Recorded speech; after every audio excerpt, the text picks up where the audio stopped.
오늘은 로마서 14장 1절로 8절까지 읽고 또 주님 주시는 은혜를 나누시고 갖도록 하겠습니다. 로마서 14장 1절로 8절입니다. 믿음이 연약한 자를 너희가 받되 그의 의견을 비판하지 말라. 어떤 사람은 모든 것을 먹을 만한 믿음이 있고 믿음이 연약한 자는 채소만 먹느니라. 먹는 자는 먹지 않는 자를 업신여기지 말고 먹지 않는 자는 먹는 자를 비판하지 말라. 이는 하나님이 그를 받으셨음이라. 남의 한의인을 판단하는 너는 누구냐? 그가 서 있는 것이나 넘어지는 것이 자기 주인에게 있음에 그가 세움을 받으리니 이는 그를 세우시는 권능이 주께 있음이라. 어떤 사람은 이 날을 전날보다 낮게 여기고 어떤 사람은 모든 날을 같게 여기나니 각각 자기 마음으로 확정할지니라. 나를 중히 여기는 자도 주를 위하여 중히 여기고 먹는 자도 주를 위하여 먹으니 이는 하나님께 감사하며 먹지 않는 자도 주를 위하여 먹지 아니하며 하나님께 감사하느니라. 우리 중에 누구든지 자기를 위하여 사는 자가 없고 자기를 위하여 죽는 자도 없도다. 우리가 살아도 주를 위하여 살고 죽어도 주를 위하여 죽나니 그러므로 사나 죽으나 우리가 주의 것이로다. 아멘. 사도 바울은 이제 14장 1절에서 믿음이 연약한 자를 너희가 받되 그의 의견을 비판하지 말라 이렇게 말씀하고 있습니다. 자, 여기 보면 믿음이 연약한 자를 언급하고 있죠. 그래서 연약한 믿음이 있다. 그래서 그의 믿음을 비판하지 말라 이렇게 말씀하고 있습니다. 그런데 이제 우리가 이 말씀을 좀 생각하면서 먼저 좀 중요하게 생각해야 될 건 뭐냐면 우리는 무엇보다도 세대의 변화를 좀 알아야 된다. 라고 하는 것입니다. 이 세대의 변화란 이제 시대가 바뀌었다라고 하는 거죠. 그래서 우리가 성경을 보면 구약 성경이 있고 신약 성경이 있습니다. 이것은 구약 시대의 하나님의 말씀과 신약 시대의 하나님의 말씀 이렇게 구분하고 있다고 하는 것입니다. 그래서 이 구약 시대와 신약 시대의 차이를 좀 구분할 줄 알아야 된다.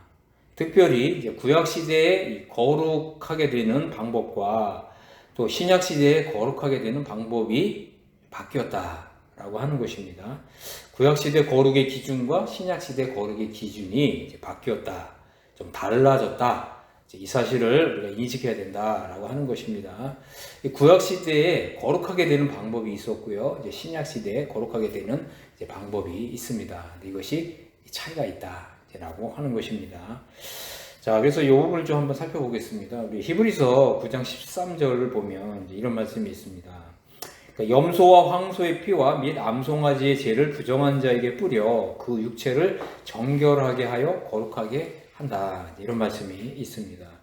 그렇습니다. 이 구약 시대에는 이제 염소와 황소를 잡아다가 이제 이 피를 하나님께 이렇게 바치는 거예요.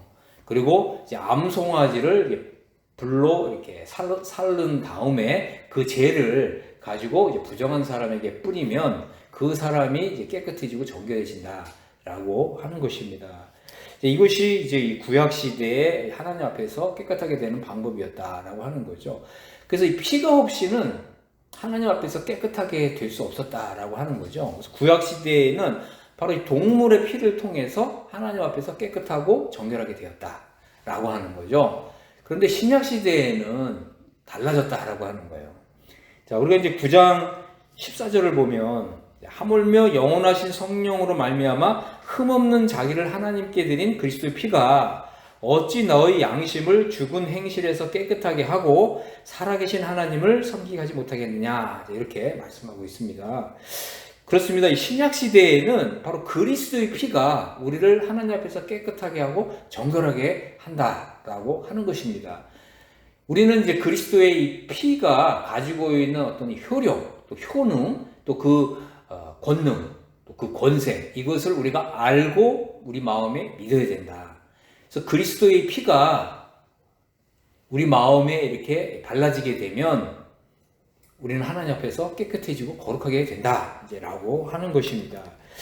이것은 이제 아주 중요한 것인데 바로 우리가 이제 예수님을 바라보고 또 십자가에 달리신 예수님을 바라보면서 예수님이 십자가에서 그 피를 흘리셨는데 그 예수님의 피가 나를 깨끗하고 정결하게 하기 위해서 그 피가 흘려졌다. 이렇게 믿는 이 믿음을 가져야 된다라고 하는 것입니다. 이것은 좀 굉장히 중요한 것인데 우리가 예수님을 믿는다고 했을 때 예수님이 어떤 어린 시절에 예수님을 믿는다, 아니면 예수님이 어떤 공생의 당시에 또 가르치고 전파하셨던 그걸 믿는다, 이런 걸 통해서 우리가 사실 깨끗하고 하나님 앞에서 거룩하고 정결하게 되는 게 아니라, 예수님이 십자가에서 그 흘리신 피가 나를 깨끗하고 정결하게 하기 위해서 흘려졌다, 나는 예수님의 그 피의 효력과 권능과 권세를 믿는다, 이런 믿음을 가질 때 우리가 하나님 앞에서 깨끗하고 정결해야 된다는 거예요. 이것은 아주 중요한 것입니다. 많은 사람들이 이런 구분이 없거든요. 그러니까 말씀을 옳게 나누어서 구분해서 봐야 되는데, 많은 사람들이 이런 구분이 없이 나는 그냥 예수님 믿는다, 이렇게 얘기하는 거죠. 이것은 굉장히 중요한 부분입니다. 그러니까 예수님이 십자가에서 흘리신 피가 나를 하나님께서 깨끗하고 정결하게 하기 위해서 흘려졌다, 예수님의 피가 나의 모든 죄를 깨끗하게 했다, 이렇게 믿을 때, 예수님의 피가 나의 모든 죄들을 속죄했다, 대속했다, 이렇게 믿을 때 우리가 하나님 앞에서 깨끗하고 정결하고 거룩하게 된다라고 하는 것입니다. 우리는 이제 구약 시대의 방법이 아니라 신약 시대의 방법, 이것을 믿어야 되는 거예요. 이게 이제 신약 성경에서 말씀하고 있는 진리라고 하는 것입니다. 구약 성경에서 하나님 말씀하신 것도 진리가 맞지만, 이 거룩하게 되는 이 방법은 신약 시대에 바뀌었다, 바뀐 것으로 믿어야 된다라고 하는 것입니다. 그래서 우리가 무슨 이제 율법을 잘 지켜서 하나님께서 깨끗하고 거룩하게 되는 게 아니다. 신약 시대에 예수님이 흘리신 그 피를, 그 피의 효능과 권능을 믿을 때, 믿는단 말이 뭐냐? 우리 마음에 예수님의 피를 이렇게 바를 때, 그때 하나님 앞에서 깨끗하게 되고 정결하게 되고 거룩하게 된다라고 하는 것입니다. 하나님은 이제 우리를 이제 그리스도의 복음으로 우리를 부르시잖아요. 하나님이 나를 그리스도 안에서 이렇게 복음으로 우리를 부르시는 것은 나를 통해서 또 우리의 삶을 통해서 하나님이 위대한 일을 하고 싶으시기 때문이다 라고 하는 것입니다. 하나님이 우리를 부르신 것은 우리로 하여금 위대한 삶을 살도록 그리스도 안에서 부르시는 것이다. 이제 이 사실을 명심해야 됩니다. 그런데 이제 하나님이 우리의 삶을 통해서 위대한 일을 하시기 전에 먼저 하셔야 될 일이 있다는 거죠. 그게 바로 우리를 그리스도의 피로 깨끗하게 하고 정결하게 하고 거룩하게 하시는 것입니다. 하나님 어떤 사람을 지금 이 신약 시대에 사용하시냐면 깨끗하게 되고 정결하게 되고 거룩하게 된 사람을 사용하신다라고 하는 것입니다. 그러기 위해서는 하나님께서 이제 우리를 그리스도 안에서 이렇게 부르실 때 먼저 하시는 일이 있는데, 그게 뭐냐면 빼기를 먼저 하신다는 거예요. 그러니까 더하기를 먼저 하시는 게 아니라 빼기를 먼저 하신다. 그래서 이 부분을 좀 말씀을 드리겠습니다. 하나님은 먼저는 우리에게서, 우리 육신에서 굳은 마음을 제거하셔야 돼요. 이게 바로 빼기라는 거예요. 빼기. 그래서 우리 마음에서, 우리 육신에서 굳은 마음을 제거하시고 이제 우리 영혼의 죄들을 깨끗하게 하시는 거예요. 우리의 죄들을 빼는 거죠. 또 우리의 굳은 마음을 빼는 거예요. 이게 빼기를 먼저 하신다. 이 사실을 여러분 마음에 새기시기를 바랍니다. 자, 이거는 이제 에스겔서 36장 26절에 이런 말씀이 있어요. 이제 내가 새 영을 너희 속에 두고 새 마음을 너희에게 줄 것인데, 먼저 내가 너에게 할 일이 있다. 그거 무엇이라고요? 너희 육신에서 굳은 마음을 제거할 것이다. 이렇게 말씀하시는 거예요. 여러분, 여러분의 마음속에 하나님의 이러한 역사를 방해하는 것이 있다면 그게 뭐라고요? 굳은 마음. 이 굳은 마음을 하나님께서 먼저는 빼셔야 된다. 그래서 우리의 육신에서 굳은 마음을 제거하고 그 다음에 부드러운 마음을 주시는 거예요. 그래서 빼기를 먼저 하고 그 다음에 더하기를 하신다라고 하는 것입니다. 그래서 우리 영혼이 하나님 앞에서 정결하게 되고 깨끗하게 되고 거룩하게 되는 일, 이것이 하나님과의 관계에 있어서 최우선적인 일이다. 이것이 없으면 하나님은 우리 삶에서 결코 역사하실 수가 없다. 우리 삶을 정말 위대하게 만들고 싶으셔도 하나님께서는 이런 위대한 역사를 하실 수가 없다라고 하는 것입니다.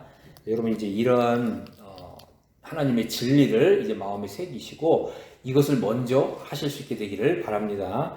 자, 그래서 우리 영혼이 하나님 앞에서 깨끗하게 되고 거룩하게 되고, 그래서 나는 지금 하나님 앞에서 깨끗하게 되고 거룩하게 된 사람이 되었어 라고 하는 이런 믿음을 가지게 되면 우리 영혼 안에 굉장한 이런 행복감이 밀려 들어오게 되는 것입니다. 하나님은 이제 이런 역사를 먼저 우리 영혼 속에서 일으키시는 거죠. 그래서 와, 내가 하나님 앞에서 정말 거룩한 존재가 되었다니, 하나님이 정말 나를 깨끗하고 정결하고 거룩한 사람으로 보신다니, 이런 어떤 기쁨, 감동, 감격이 우리 영혼을 이렇게 충만하게 채울 때 우리 영혼이 굉장히 행복해지는 거죠. 우리가 이렇게 하나님과의 관계 속에서 이런 행복감을 누릴 때 이제 하나님은 이제 우리 속에서 이제 위대한 일을 이제 시작하신다라고 하는 것입니다. 그래서 하나님은 이제 이렇게 깨끗하게 되고 정결하게 되고 거룩한 사람을 통해서 하나님의 위대한 일을 이제 시작하신다라고 하는 것입니다. 이렇게 이제 우리가 행복감을 맛보고 누리게 될 때 하나님은 정말 우리가 하나님과의 화평이 이루어지고 하나님과의 평화가 이루어지고, 이럴 때 하나님은 우리 영혼 속에서 이제 성령님의 놀라운 역사를 시작하시는 것입니다. 그래서 우리 모두가 다 이렇게 정말 예수 그리스도의 피를 통해서 영원하신 성령으로 말미암아 자기를 드린 이 그리스도의 피를 믿는 이런 믿음을 통해서 또 그리스도의 그 보혈의 권능을 우리 마음에 이렇게 바름으로써 하나님 앞에서 깨끗하고 정결하고 거룩한 사람이 되었다고 하는 이런 기쁨으로 충만하게 되는 여러분 되시기를 바랍니다. 아멘. 자, 우리가 이제 이런 믿음을 가져야 되는데, 그럼에도 어떤 사람은 모든 것을 먹을 만한 믿음이 있고, 어떤 사람은 이제 믿음이 연약해서 채소만 먹는다라고 하는 것입니다. 이것은 뭐 단순히 고기를 먹느냐 채소를 먹느냐 이런 문제가 아니라 바로 이 믿음의 문제인 것이고, 바로 이 신약 시대 하나님께서 우리에게 주시는 복음을, 이 복음의 광채를 우리가 어느 정도까지 받아들이냐, 이 문제가 있다는 거예요. 이것은 아주 중요한 것입니다. 하나님께서는 이렇게 그 영광스러운 복음을 우리의 그 마음 안에 이렇게 비춰주시는데, 어떤 사람은 이 영광의 복음을 이 정도만 받아들이는 사람, 어떤 사람은 이제 이 정도 받아들이는 사람, 어떤 사람은 이제 총체적으로 이 영광스러운 복음을 받아들이는 사람, 이런 차이가 있다라고 하는 것입니다. 그래서 우리는 이렇게 먹는 자는 먹지 않는 자를 업신여기지 말고 먹지 않는 자는 먹는 자를 비판하지 말라. 이는 하나님이 그를 받으셨다, 이렇게 말씀하고 있는 것입니다. 자, 그래서 우리가 복음을 어느 정도까지 이해하고 있느냐, 성경이 계시하고 있는 대로 이 복음을 우리가 믿고 받아들여야 되는데, 어떤 사람은 복음의 아주 지극히 일부 이것만을 받아들이고 거기서 멈춘다는 거예요. 그렇기 때문에 그 사람의 어떤 믿음, 또 그 사람이 율법에 대해서 또 이 복음에 대해서 믿는, 이해하는 이런 정도가 다 다르다. 이것이 다르기 때문에 우리 삶에서 나타나는 열매도 다르다라고 하는 것입니다. 그래서 어떤 사람은 모든 것을 먹을 만한 믿음이 있고, 믿음이 연약한 사람은 이제 채소만 먹는다라고 하는 거죠. 그런데 이 중요한 게 뭐냐면, 우리의 믿음은 사실 이 성경적인 세계관을 불러오는 거예요. 우리가 복음을 통해서 이 성경의 세계관을 이렇게 받아들일 필요가 있다 라고 하는 거죠. 그래서 우리가 이 성경에서 말하고 있는 이 성경의 세계관을 받아들이게 되면 우리는 이제 영적인 이제 자유함을 맛보고 누리고 만끽하게 하게 된다라고 하는 것입니다. 그래서 우리가 이 성경의 세계관 속에 사는 게 굉장히 중요한데, 이 성경의 세계관 속에서 산다는 말이 뭐냐, 이것을 좀 말씀드리겠습니다. 그러니까 우리의 삶은, 우리 하나님의 자녀들, 또 하나님의 아들들이 된 사람들의 이 삶은 율법에 의해서 율법적인 어떤 광연된 믿음으로 사는 것이 아니라 하나님의 은혜와 사랑 속에서 행복한 삶을 사는 거거든요. 그런데 많은 그리스도인들이 이런 성경의 세계관 속에 살지 않다 보니까 이것이 이제 구약과 이 신약을 이렇게 나눠서 봐야 되는데 이렇게 나눠보지 못하게 되고, 그러다 보니까 율법이 강요하고 있는 어떤 blind faith, 그러니까 이게 맹목적인 어떤 맹신적인, 그리고 이런 하나님이 차이를 두셨는데 이런 차이를 전혀 구분하지 못한 채 이런 이제 이 맹목적인 믿음을 가지고 산다라고 하는 것입니다. 그럴 때 나타나는 형상은 항상 율법에 의한 노예적인 이런 삶을 살 수밖에 없다라고 하는 것입니다. 하나님은 우리에게 율법으로부터 해방되는 이런 자유를 주셨는데, 우리가 이 복음의 자유를 누리며 살아야 되는데, 복음의 자유를 누리는 것이 아니라 율법에 의한 또 율법이 강요하고 있는 이러한 억압된 이런 믿음으로 산다라고 하는 것입니다. 하나님은 우리에게 복음의 시대를 열어주셨어요. 그리고 이 복음의 자유를 누리도록 하나님께서 우리에게 이 복음을 굉장히 영광스럽게 하셨습니다. 그렇기 때문에 우리는 성경을 읽으면서 이런 성경의 세계관을 받아들여야 된다라고 하는 것입니다. 많은 크리스천들이 이런 이 복음의 자유를 누리기보다는 율법의 멍에 아래 살고 있습니다. 왜 그렇습니까? 이 성경의 세계관을 온전히 다 받아들이고 있지 못하기 때문이다 라고 하는 것입니다. 그래서 이것은 어떻게 보면 이제 나름 하나님께 이제 열심을 가지고 하나님을 섬기긴 하는데 하나님의 의를 모르고 자기 의를 오히려 힘써 지키려고 하는 이런 그 이스라엘이 잘못된 그 길을 걸었던 그 길을 따라가게 된다. 따라갈 수가 있다라고 하는 것입니다. 이 부분은 좀 아주 중요한데, 그래서 사도 바울이 이제 고린도전서에서 이제 이런 문제들을 많이 다뤘습니다. 고린도전서 8장 4절에 보면 이제 사도 바울이 이런 이제 교훈을 하고 있죠. 우상의 제물을 먹는 일에 대하여는 우리가 우상은 세상에 아무것도 아니며 또한 하나님은 한 분밖에 없는 줄 아노라. 비록 하늘에나 땅에나 신이라 불리는 자가 있어서 많은 신과 많은 주가 있으나 그러나 우리에게는 한 하나님 곧 아버지가 계신다.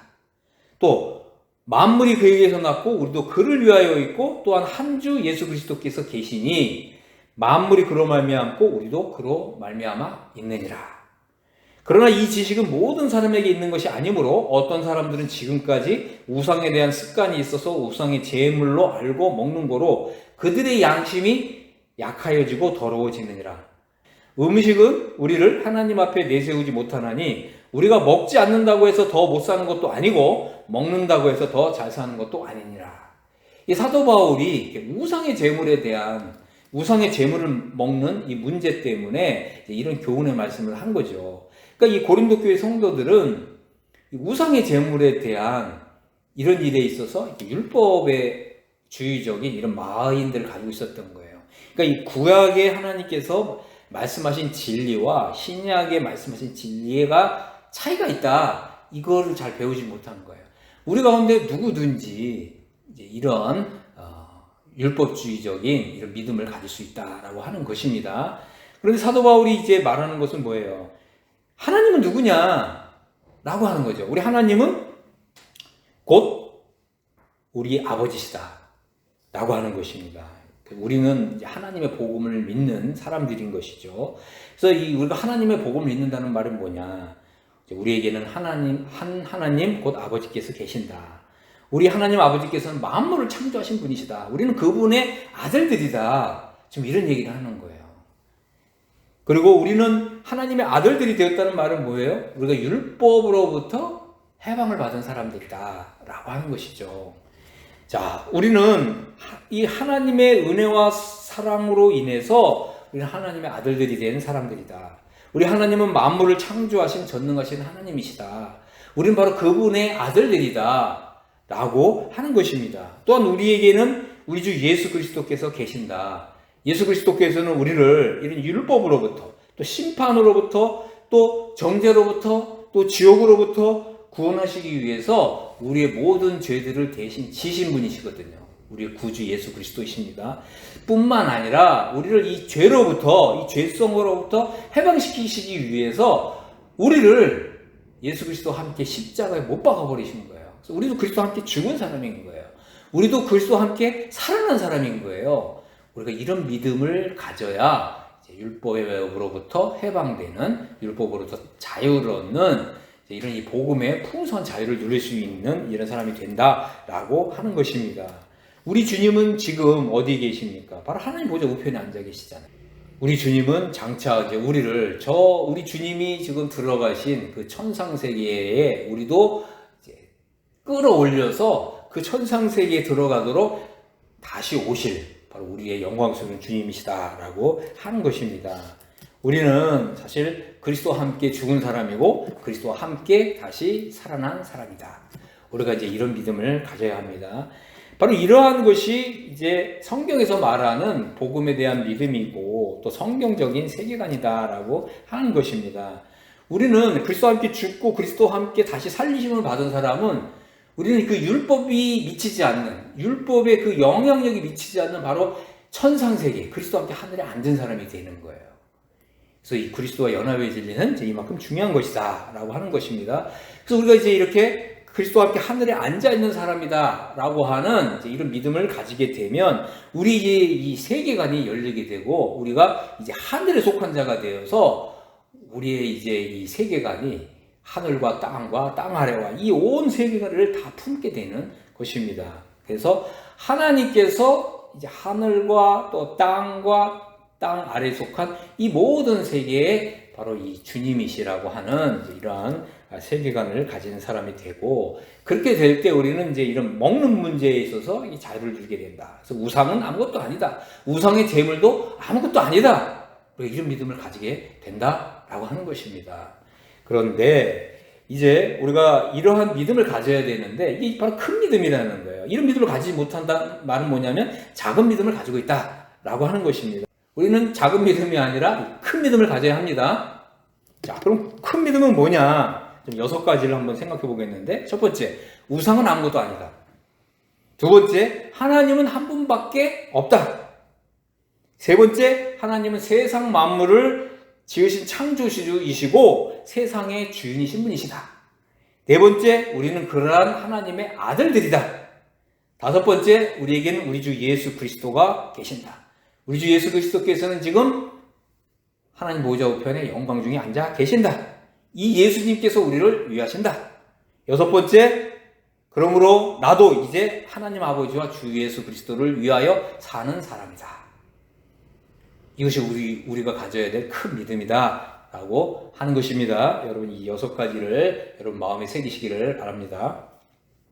자, 그 다음에 이제 많은 크리스천들을 좀 괴롭히는 문제가 뭐냐면 이제 나를 지키는 문제입니다.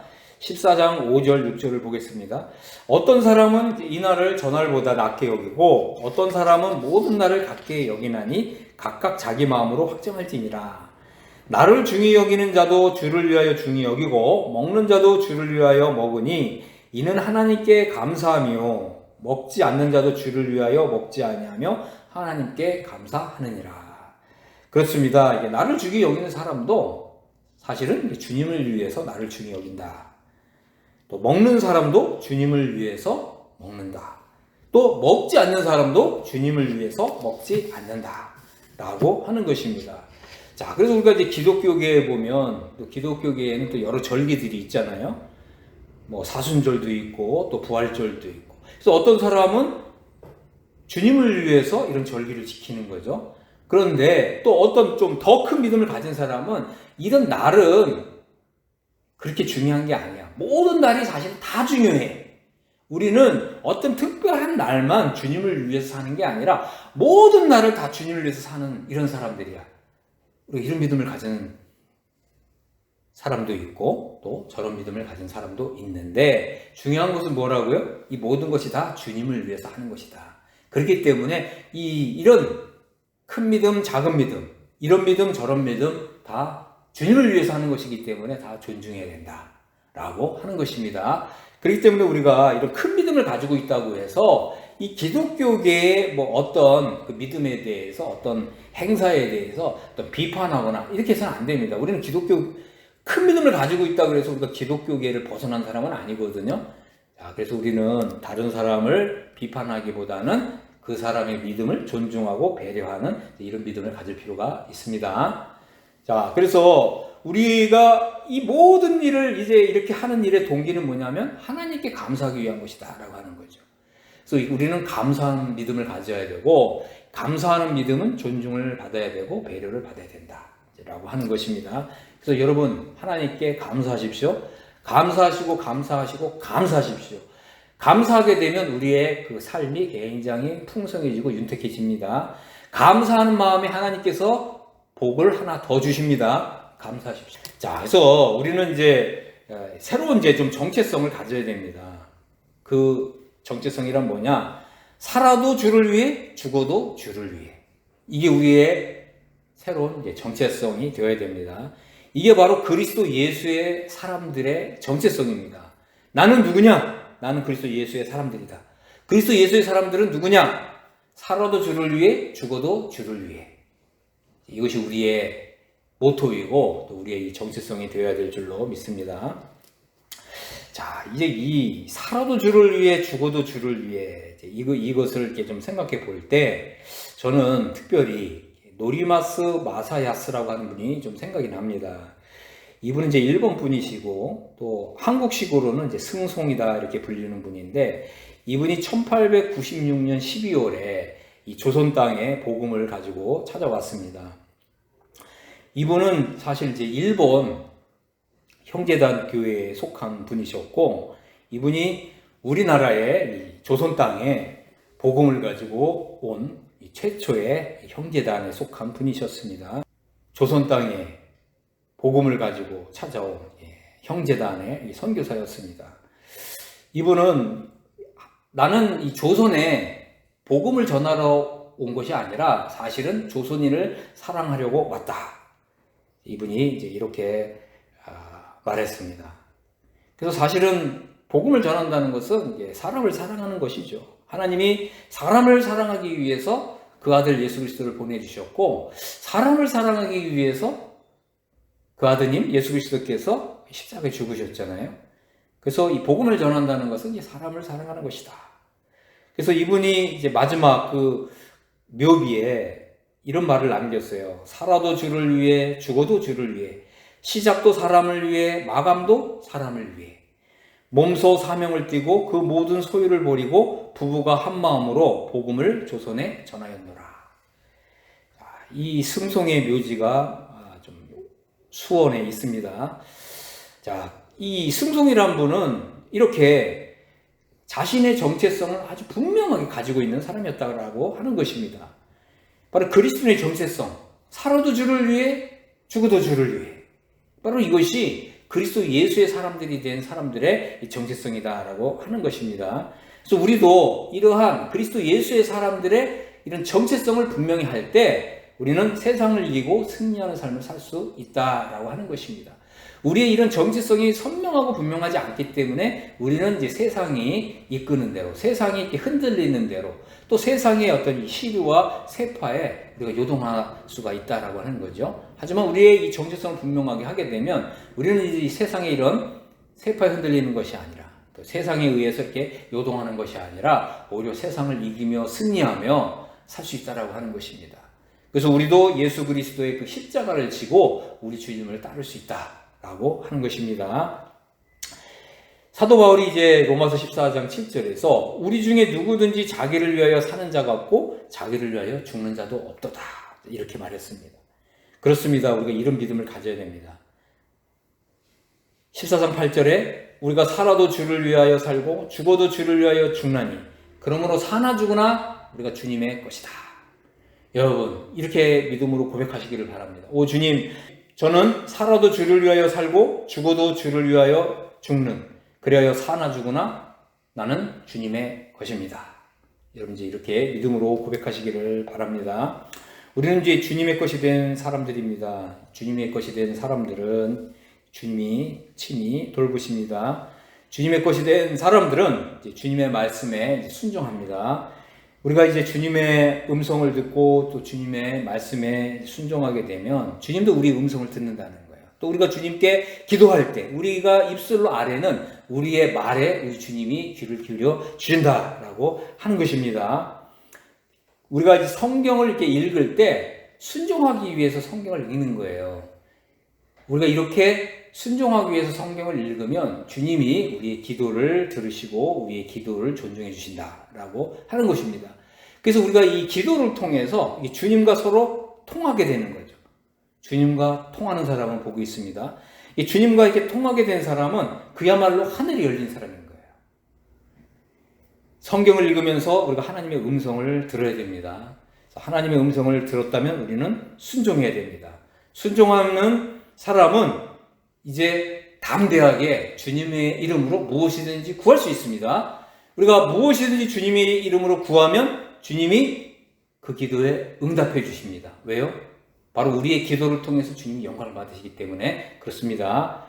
자, 우리는 이제 이 땅에 살지만 이렇게 하늘이 열린 이런 사람으로 살아야 됩니다. 이것은 바로 우리가 그리스도 예수의 사람들이 된 우리의 정체성을 확립할 때, 우리의 믿음의 정체성을 확실히 할 때 우리에게 이러한 하늘이 열리는 큰 기적이 일어난다고 하는 것입니다. 우리 정체성이 뭐라고요? 우리는 살아도 주를 위하여 살고 죽어도 주를 위하여 죽는다. 우리는 사나 죽으나 주님의 것이다. 아멘.